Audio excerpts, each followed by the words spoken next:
មាត់ផ្ដិតជាប់ផ្ពាល់ឆ្វេងក្លិនអូនអោបជាប់ខ្នើយគេងឲ្យបងវងវែងគេនឹកស្រមៃពាល់អើយពាល់មាននិស័យមិនគួ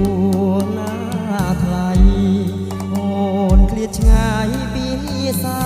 បង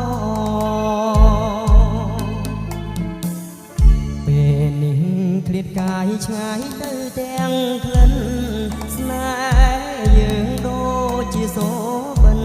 ស្រណោះខ្លែផ្លិនទៅបានស្គាល់ម្ដងមិនគូកម្មឲ្យប្រត់នួនល្អស្រណោះបងកងស្គាល់តែលំអងនឹងក្លិនស្រី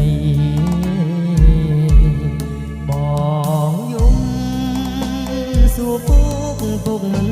ព្រមឆ្លើយបងស្រែកអ្នកសួរខ្នើយមិនចេញស្ដីបងផ្ដាំតាមខ្យល់ក្រែងបានដល់ស្រីក្លិនអើយនៅថ្មីឲ្យបងស្រណោ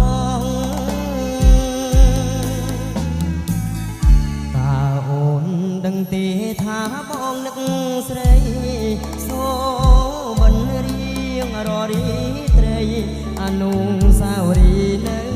ថ្មីស្រ